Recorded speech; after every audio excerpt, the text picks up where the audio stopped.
진실 참되고 거짓이 없어요. 진실 참되고 거짓이 없어요.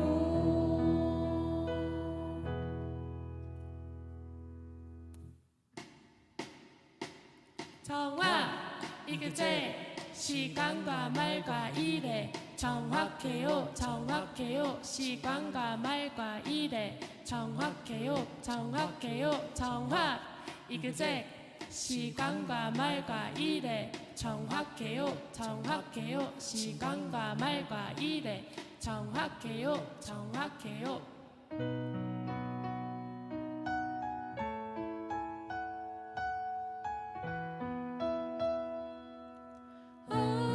엄격한 넷을 나지 않고 철저해요. 엄격한 넷을 나지 않고 철저해요. 차렷 경례. 네.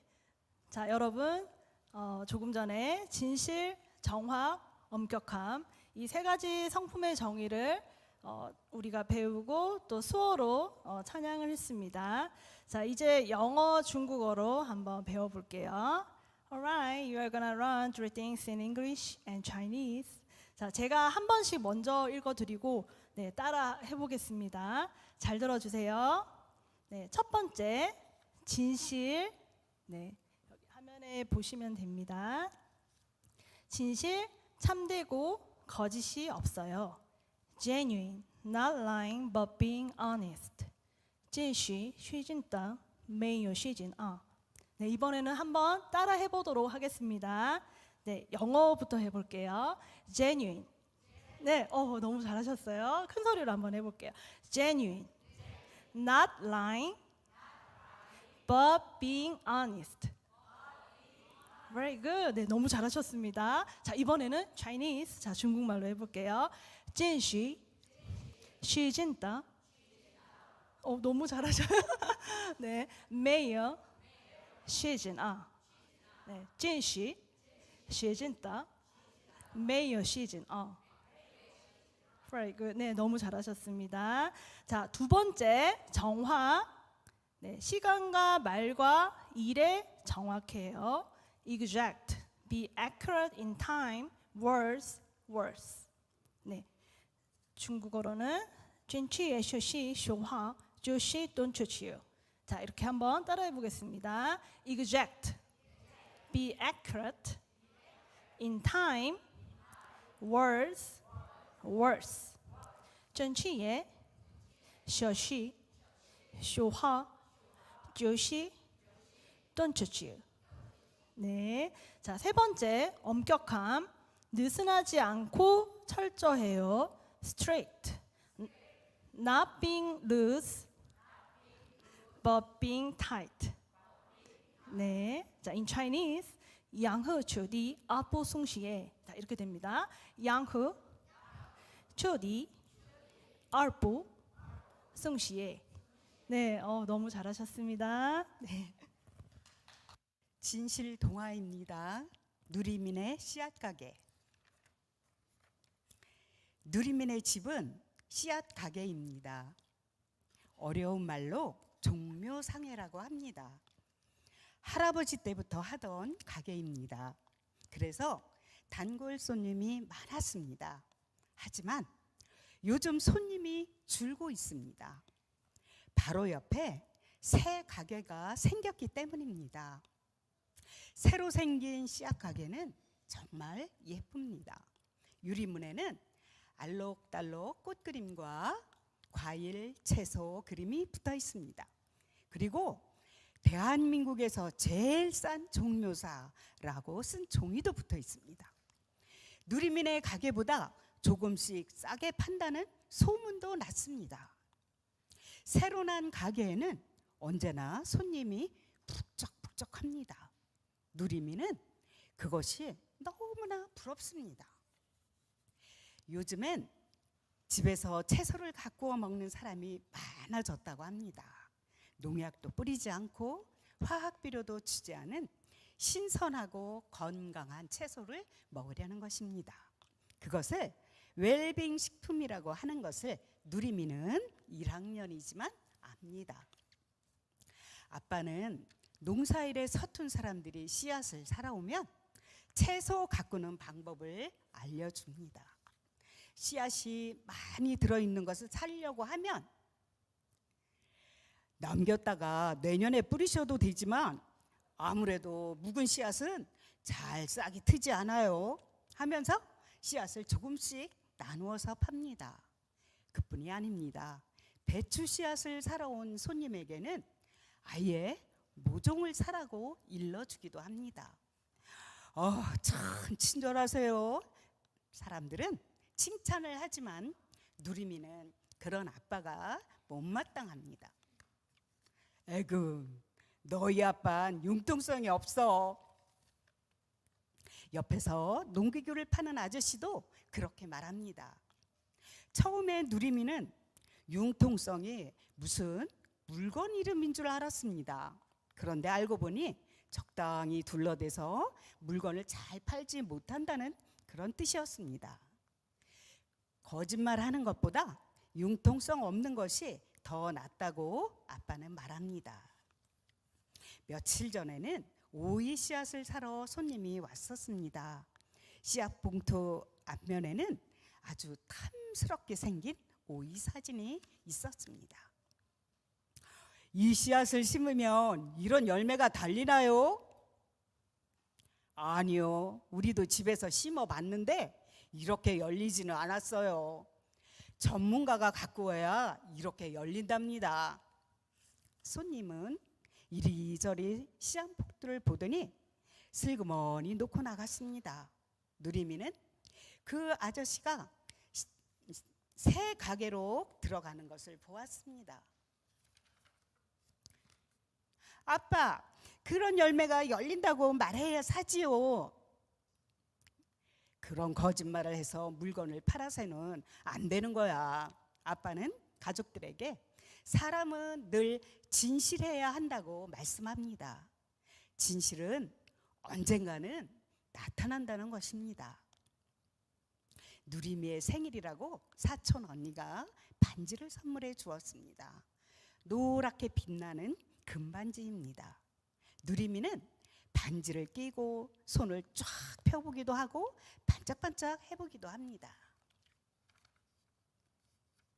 누리마, 그거 진짜 금 아니다.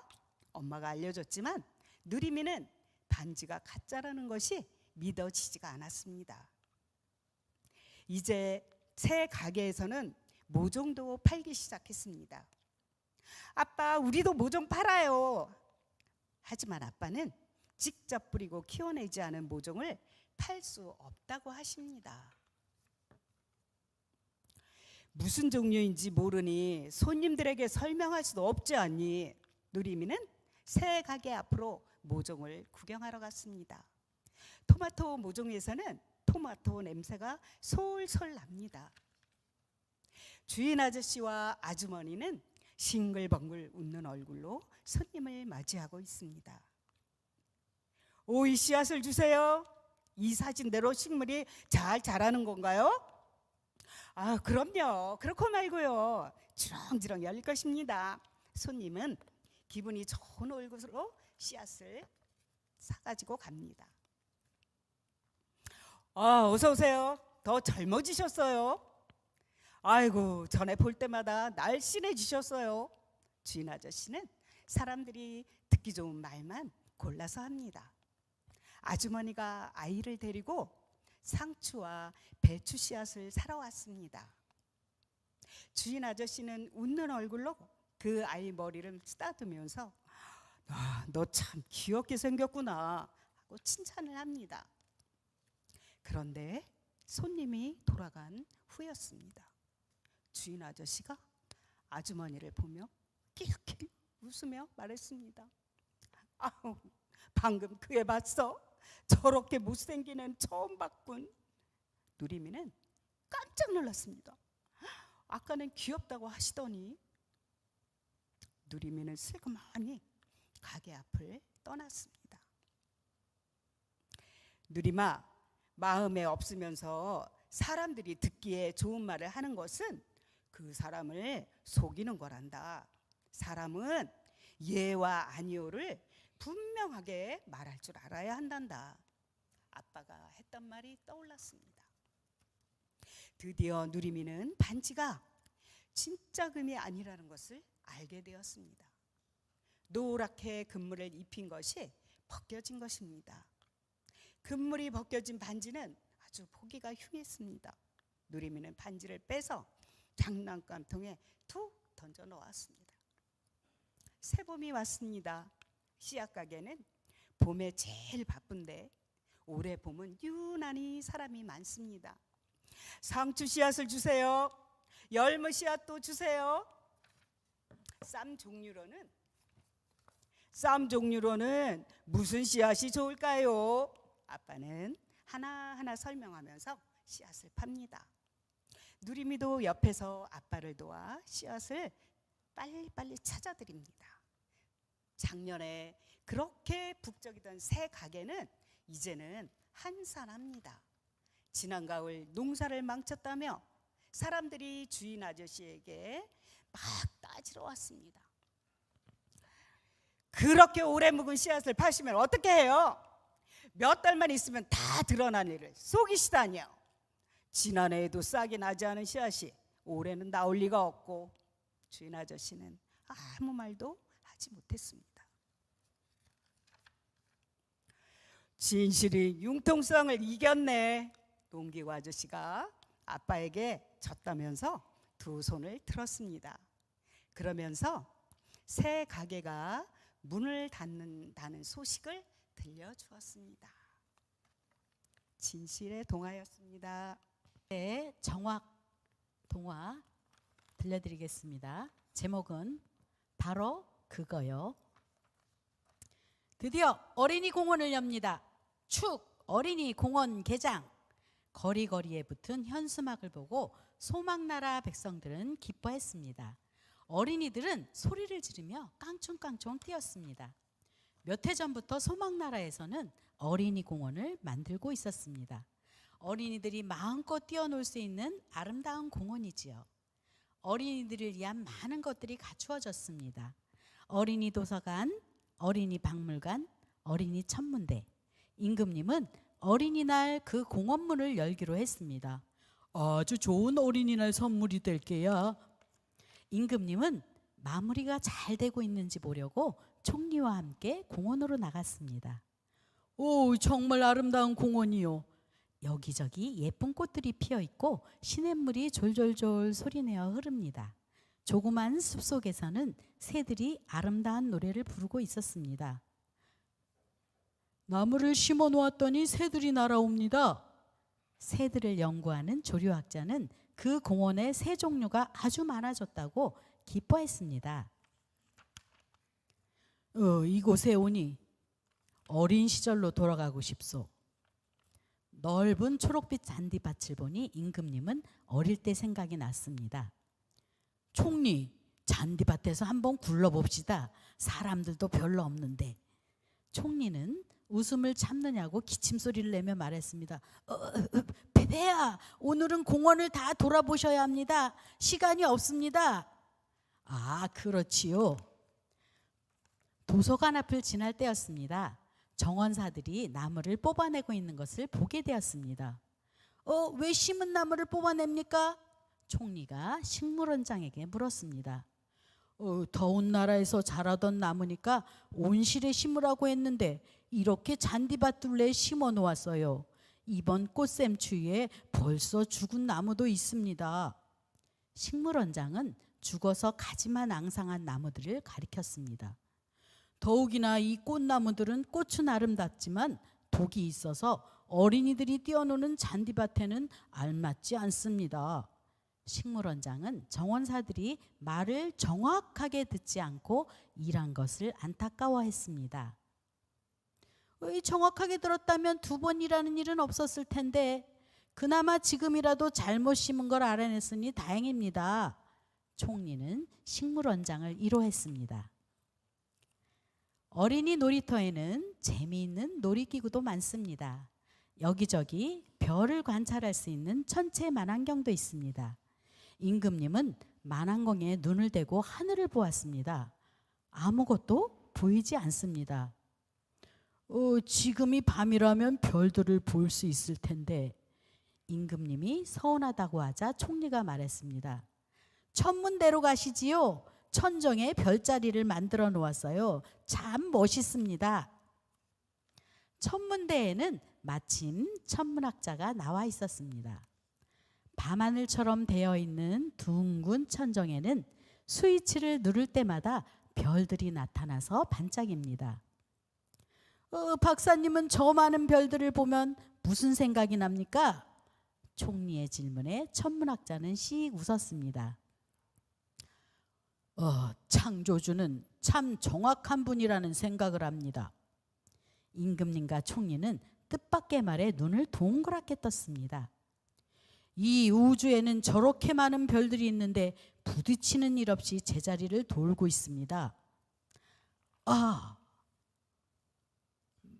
만일 창조주께서 지구와 해의 거리를 조금만 가깝게 하셨다면 지구는 불바다가 되고 말았을 것입니다. 그런가요? 그렇다면 조금 멀게 하셨다면? 네, 그렇다면 지구는 냉동실이 되어서 우리는 모두 얼음 속에서 살고 있을 것입니다. 이런. 그뿐 아닙니다. 달과 지구 사이를 정확하게 하지 않으셨다면 지구는 물바다가 됐을 것입니다. 천문학자의 말에 임금님은 깜짝 놀랐습니다. 창조주께서 정확한 분이 아니시라면 매일 끔찍한 일들이 일어날 것이 분명합니다. 고맙소. 그동안 그런 생각을 못 해봤는데 박사가 좋은 것을 알려주었소. 임금님과 총리는 천정에 있는 별자리를 보면서 속으로 창조주께 감사했습니다. 박물관에서 임금님은 걱정스러운 얼굴로 서성이는 건축사를 만났습니다.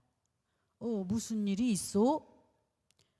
기술자가 병원에 입원했다고 합니다. 그 기술자가 없으면 마무리를 할 수가 없거든요. 그런데 바로 그때 그 기술자가 헐레벌떡 달려왔습니다. 병원에 입원한 게 아니었나? 기술자의 눈이 둥그레졌습니다.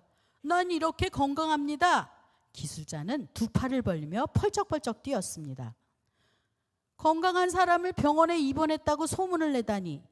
알고 봤더니 사람들이 말을 정확하게 전하지 못해서 생겨난 일이었습니다. 기술자가 집안일 때문에 좀 늦게 출근하겠다고 친구에게 연락을 했답니다. 친구는 그가 몸이 아파서 그러는가 보다고 생각하고는 오늘 그 사람 몸이 아파서 좀 늦게 출근한다네 라고 말했습니다. 그 말을 들은 다른 사람은 그 사람이 많이 아파서 오늘은 일을 하지 못할 것 같다는데 하고 자기 생각을 더해 말했습니다. 그러자 또 다른 사람은 기술자가 출근을 못할 정도로 아프대. 입원을 할지도 몰라. 말은 한 사람 건널 때마다 보태졌습니다. 그래서 건축사에게는 그 사람은 몸이 아파 병원에 입원했답니다 라고 전달된 것입니다.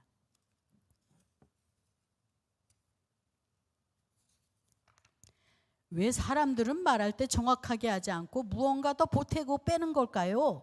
총리가 혼잣말처럼 말했습니다. 그러게 말이요. 정확하게 말하지 않으면 일부러 거짓말을 하려고 한 게 아닌데도 거짓말이 되어버리지 않소. 조금 전에 기술자를 생각하며 임금님은 한숨을 내쉬었습니다. 임금님 자신도 자주 그런다는 것을 알기 때문입니다. 지난번 이웃나라 임금님을 만났을 때 우리나라 국민은 거의 90%가 일주일에 책을 한 권씩 읽는다고 말했다오.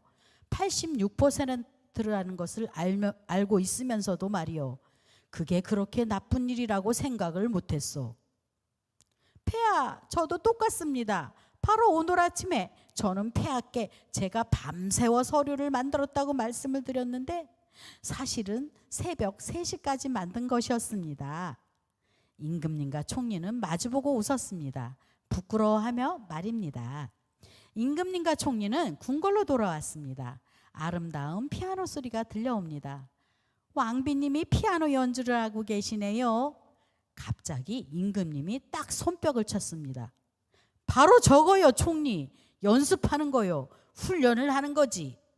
아까부터 나는 국민 모두가 정확한 사람이 된다면 우리나라는 얼마나 소망이 넘치는 나라가 될까 생각했다오.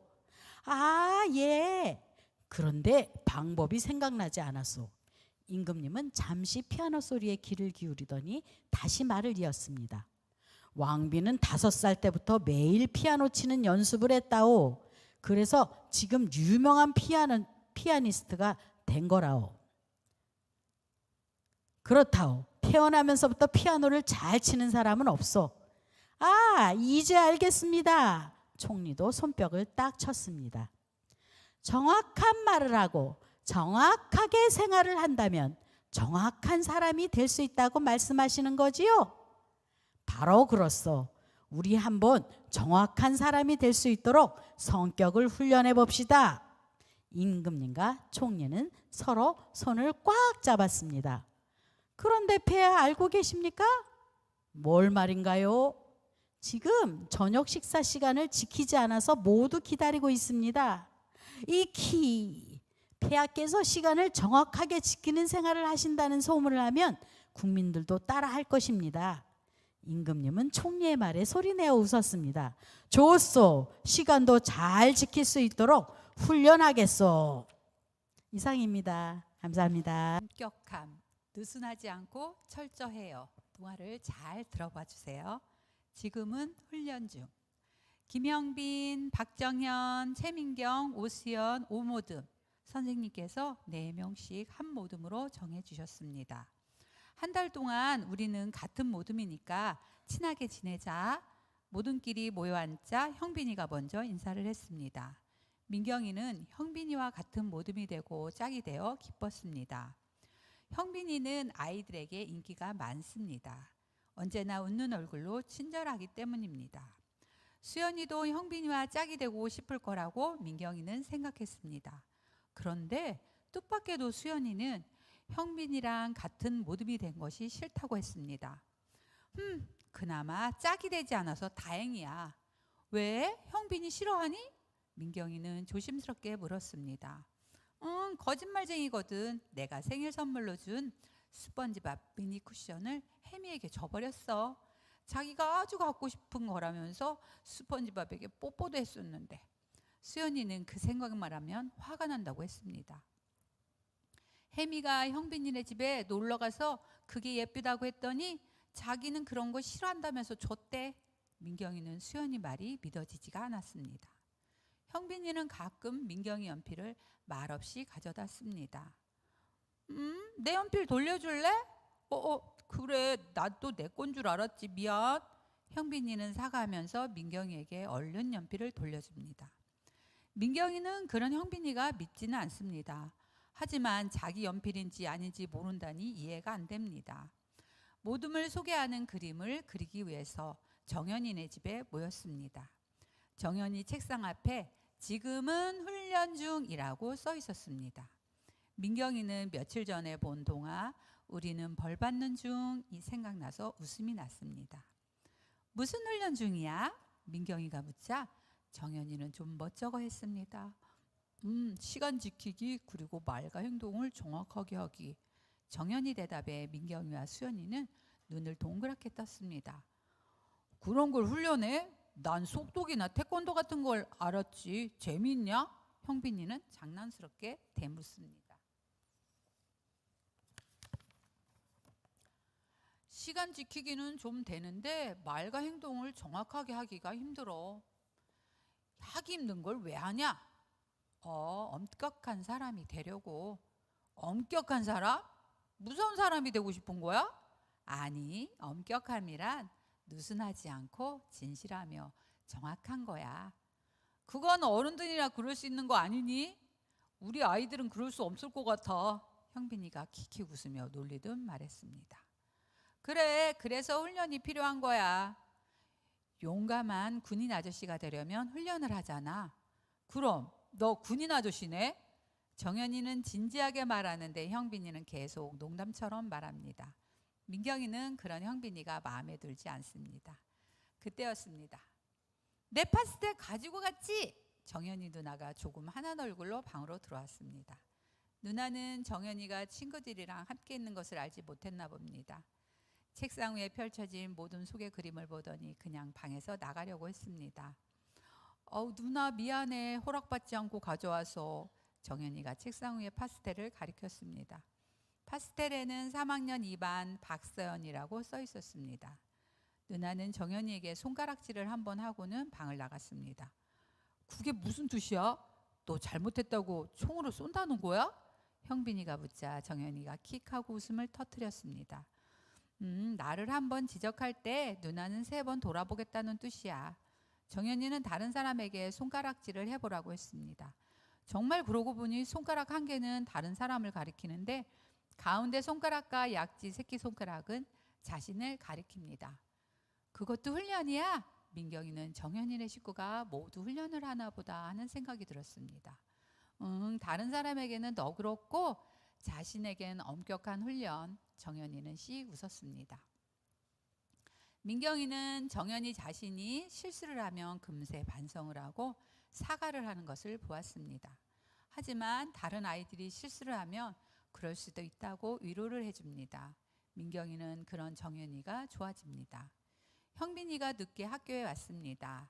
김영빈, 지각이네. 왜 늦었니? 선생님께서 물어보셨습니다. 배가 아파서요. 얼굴을 찌푸리며 아프다고 말하는 형빈이를 보고 민경이는 어이가 없었습니다. 학교에 오다가 문구점 앞에서 게임을 하는 형빈이를 보았기 때문입니다. 거짓말쟁이. 민경이는 슬며시 책상 밑으로 형빈이에게 손가락질을 해봅니다. 새 손가락은 민경이를 가리킵니다. 나도 숙제하기 싫어서 거짓말한 적이 있는데 그렇게 생각하니 형빈이를 비웃고 싶지 않습니다. 나도 지금은 훈련 중이라고 써붙여야겠어. 먼저 말을 정확하게 하는 것부터 훈련해야지. 민경이 생각을 알아챘는지 정연이가 싱긋 웃었습니다. 감사합니다.